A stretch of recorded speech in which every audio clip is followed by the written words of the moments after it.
Alhamdulillah, vous avez sûrement dû le comprendre, nous allons parler d'une certitude. Une certitude qui met tout le monde d'accord. Le riche comme le pauvre, le faible comme le fort, le jeune comme le vieux, le croyant comme le non-croyant. Et nous appelons cela la certitude car Dieu l'a appelé la certitude al-yaqin dans le Saint-Coran lorsqu'il dit وَاعْبُدْ رَبَّكَ حَتَّى يَأْتِيَكَ الْيَقِينَ. Et adore ton Seigneur jusqu'à ce que te vienne al-yaqin, la certitude. Et ici, ce qui est désigné par al-yaqin, la certitude, qui met tout le monde d'accord, ce n'est autre que quoi? Al-maut.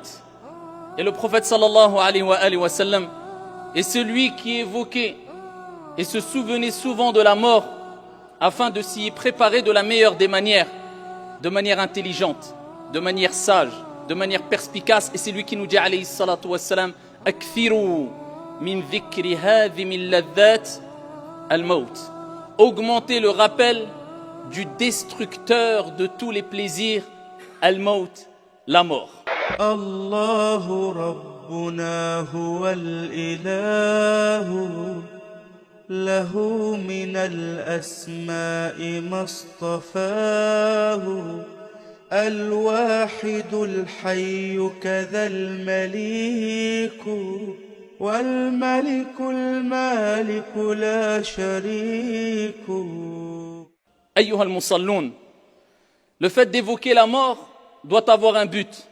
Et ce but doit être réfléchi. Ça doit être un but, un objectif à atteindre. Et pour cela, il faut être intelligent. C'est la préparation. La préparation à rencontrer cette certitude. La préparation afin de rencontrer de la meilleure des manières notre Seigneur. Cette préparation qui nous permettra de goûter à la mort, non seulement de goûter à la mort, mais de ressentir un goût non amer mais sucré. Car on devra goûter à cette certitude. Et c'est pour ça qu'Allah subhanahu wa ta'ala dit dans le Coran Kullu nafsin dha'iqatul maut. Et il n'a pas dit notre Seigneur, chaque âme mourra. Mais il a dit, chaque âme goûtera à la mort. Car ton âme est quelque part éternelle. Ton âme continuera son chemin. Ton âme continuera son voyage après la mort. C'est-à-dire qu'elle ne mourra pas. Cette âme qui t'accompagne de jour comme de nuit. Même lorsque tu dors, même lorsque tu es insouciant, même lorsqu'elle ne te lâche pas. Eh bien, elle lâchera ton corps. Elle quittera ton corps au moment de la mort. Elle goûtera à la mort. Donc on goûtera tous à la mort. C'est une certitude qui met tout le monde d'accord. Et ce qui nous importe de savoir, c'est est-ce que ce goût sera amer ou sucré? Et on implore Allah Azza wa Jal de faire de notre mort à toutes et à tous un goût sucré. Et qu'il fasse de cette mort un apaisement et une sérénité éternelle auprès de lui subhanahu wa ta'ala. C'est le but. Et c'est pour cela qu'il est important de faire partie des intelligents. Ainsi les a nommés le prophète Mohammed sallallahu alayhi wa sallam. Dans le hadith rapporté par Al-Bayhaqi bi sanadin Hassan. Regardez l'interrogation du compagnon qui interpelle le prophète Mohammed sallallahu alayhi wa sallam. Il dit Ya Rasulallah, ô messager d'Allah, quel est le meilleur des croyants? Allahumma ja'alna minhum. Il dit regardez les questions. Regardez la subtilité de la réponse du prophète alayhi salatu wassalam. Question intelligente, réponse intelligente. Quel est le meilleur des croyants? Nous sommes tous des croyants. Mais quel est le meilleur? Il cherchait à atteindre le summum, le niveau le plus élevé, se rapprocher le mieux de Dieu. Ne posez pas des questions pour avoir des réponses qui les arrangent. Il cherchait à atteindre le meilleur. Quel est le meilleur des croyants? Le prophète sallallahu alayhi wa sallam, il dit Afdalul mu'minin ahsanuhum khuluqa. On n'appliquerait que cette parole prophétique, eh bien on vivrait un monde meilleur. Le meilleur des croyants est celui qui a le meilleur des comportements. Intabih ya Abdallah, fais bien attention, il n'a pas dit celui qui prie le plus, celui qui a la plus longue barbe, celui qui jeûne le plus, celui qui donne le plus d'aumônes, la base, l'asl. C'est celui qui a le meilleur des comportements, tout simplement parce que eh bien, les êtres humains sont les témoins de Dieu sur terre. Et quand tu mourras, eh bien, les gens témoigneront pour toi. Et ils témoigneront pour ou contre toi, d'après ton comportement, bon ou mauvais. D'où l'importance du comportement. Il dit, les meilleurs des croyants, ce sont ceux qui ont le meilleur comportement. Il poursuit. Il dit, Ya Rasulallah, il ne s'arrête pas là. Il dit quels sont les croyants les plus intelligents. Preuve en est que c'était un croyant intelligent, vu la question. Le meilleur des croyants et les croyants les plus intelligents. Et là, le prophète sallallahu alayhi wa sallam, il dit Akyasuhum aktharuhum lil mawti dhikra. Les plus intelligents des croyants, ce sont celles et ceux qui pensent le plus à la mort. Il ne s'arrête pas là, le prophète sallallahu alayhi wa sallam. Il dit et qui s'y préparent. Ulaïka al-akyas, ulaïka al-akyas. Il dit alayhi salatu wassalam, ceux-là sont les intelligents. Ceux-là sont les intelligents. Donc les meilleurs des croyants, ceux qui ont le meilleur des comportements. Et les plus intelligents, ceux qui pensent, qui évoquent, qui se rappellent le plus souvent de la mort et qui s'y préparent. Parce que si tu penses beaucoup à la mort, et cela provoque en toi un repli sur toi-même, une mauvaise compréhension de la mort, une mauvaise compréhension de la vie, une mauvaise compréhension de la religion, qui provoque en toi un mauvais comportement. Parce que des gens, à force de penser à la mort, sont rentrés dans des dépressions. Et j'ai été témoin des gens qui me disaient, eh bien, je vis un repli sur moi-même, je stresse, j'angoisse parce que je pense qu'à la mort, et il est toujours triste. Et non, c'est pour ça qu'on dit, les plus intelligents, ce ne sont pas ceux qui pensent beaucoup à la mort simplement, non, et qui s'y préparent, c'est-à-dire de manière convenable, conformément aux enseignements divins et prophétiques, avec intelligence, avec perspicacité, sans oublier sa part d'ici-bas, et en continuant à être épanoui tout au long de sa vie, en faisant des projets, en se projetant, mais toujours dans tous mes projets, je mets la mort devant moi. Donc cela me poussera à comprendre que tous les bienfaits que Dieu nous a donnés dans la vie d'ici-bas, les moments de joie, les moments tout ce qu'on peut vivre de bien et de bon, tous les projets que je peux faire, le commerce dans lequel je me suis lancé, le voyage que je veux entreprendre, la maison que je veux construire, tout cela est bon, il n'y a pas de problème. Par contre, eh bien, je mets toutes ces choses-là dans mes mains ou dans mes poches, peu importe, mais pas dans mon cœur. C'est-à-dire, ça ne doit pas provoquer de l'angoisse, du stress, des problèmes, des soucis. Non, c'est un bonus, c'est un plus. Mais ma priorité est l'au-delà. Et à travers cette bonne compréhension, eh bien, tu sais qu'en profitant de la vie d'ici-bas, tu peux te rapprocher de ton Seigneur, le divin. Avec cette bonne compréhension, tu auras compris pourquoi le prophète sallallahu alayhi wa sallam, parmi l'invocation qui est répétée le plus souvent, Rabbana atina fi dunya hasana wa fi al-akhirati hasana wa qina adhaban nar. C'est l'invocation la plus complète. C'est la plus complète. Pourquoi? Parce qu'elle réunit tout. Donc si tu as du mal à apprendre les invocations, apprends juste celle-là. Cela, elle te suffit amplement. Rabbana atina, donne-nous ici-bas. Il a commencé par la vie d'ici-bas. Parce que la vie d'ici-bas, tu as droit d'en profiter à partir du moment où elle te permet de vivre épanoui et de te rapprocher de Dieu. Pas besoin de dire j'abandonne complètement la vie d'ici-bas. Mais attention, devant toi, il y a toujours al-maut, la mort. Ce qui te recadre, ce qui te laisse dans les rails, sur les rails, ce qui te rappelle que te perds pas, te trompe pas. C'est là l'objectif principal. Et que tu le veuilles ou non, bon gré, mal gré, tu vas y goûter. Donc, cette belle maison, cette richesse que tu as, sache que tu ne l'emporteras pas avec toi. Et si tu fais devancer tous ces bienfaits sur l'amour de Dieu, à tel point que ça te détourne du bon comportement, de l'amour de Dieu, de tes principes, eh bien là, ça peut devenir problématique. C'est pour ça que Ibn Qayyim, eh bien, il disait cette parole, celui qui va aimer une chose, à tel point que il va abandonner son au-delà, il va aimer cette chose plus que Dieu, dans le sens, il dit ça dans le sens qui est que la personne, tellement qu'elle va aimer cette chose-là, ça va le détourner de l'au-delà, de la préparation à l'au-delà, de l'amour de Dieu. Eh bien, cette chose va provoquer en lui 3 maux, 3 problèmes. Il dit, le premier problème, c'est que il sera jamais bien tant qu'il n'aura pas acquis cette chose-là. C'est vrai, quand on veut quelque chose de dunya, on n'est pas bien. Pourquoi? Parce qu'on veut acquérir cette chose-là. Donc tu te batailles, tu te bats. Pourquoi? Parce que tu en as fait un objectif principal et donc tu n'as plus de cadre en te disant, écoute, je l'ai pas, alhamdoulilah, ala kulli hal. Non, là je parle de la personne qui, pour lui, c'est tout. Peu importe si je mets de côté mes principes, ma religion, là c'est un problème. Cette personne-là, il ne sera jamais bien. Avant de l'avoir, au moment de l'avoir et quand il l'aura perdu. Donc cela va provoquer 3 maux chez lui. 3 sources de problèmes. Avant de l'avoir, il voudra absolument l'avoir, il ne sera jamais satisfait, jamais content. Quand il l'aura, mais il aura peur de la perdre. Tellement qu'il aura peur de la perdre, eh bien il ne sera jamais tranquille, jamais apaisé. Et s'il la perd, eh bien là c'est la catastrophe. Mais le croyant, il dit Alhamdulillah ala kulli hal. Si j'ai, tant mieux, et je profite. Si je n'ai pas, c'est pas grave. Alhamdulillah. Kun fi dunya ka'annaka gharib ou abiru sabil. Sois ici-bas comme si tu étais un voyageur, un passant. C'est pas quelque chose qui fait que Nuh alayhi salam, Noé, 950 ans qu'il a vécu. Je vous dis à Nuh, comment tu as ressenti la vie d'ici-bas? Il dit comme si j'avais ouvert la porte d'une maison, je suis rentré dans cette maison, je me suis assis quelques instants, quand quelquefois tu rentres chez toi, tu restes quelques instants, tu ressors. Il dit aussitôt je ressors par une autre porte. 950 ans. Il a ressenti à dunya la vie, 950 ans comme cela. Combien de temps il nous reste à vivre ici?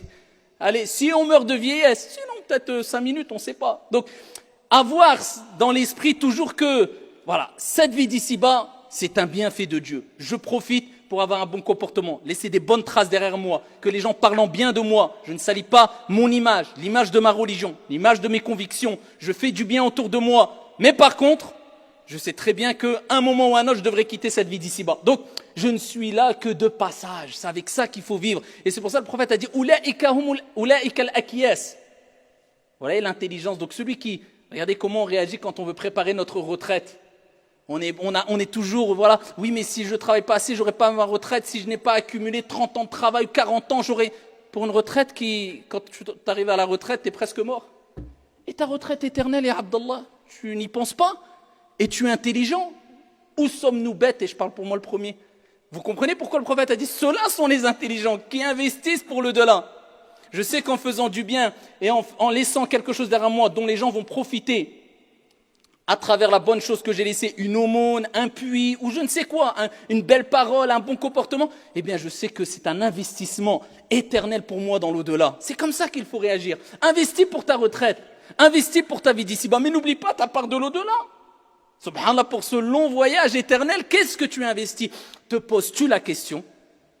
Est-ce que je me suis préparé? Est-ce que j'ai investi? Qu'est-ce que j'ai investi concrètement?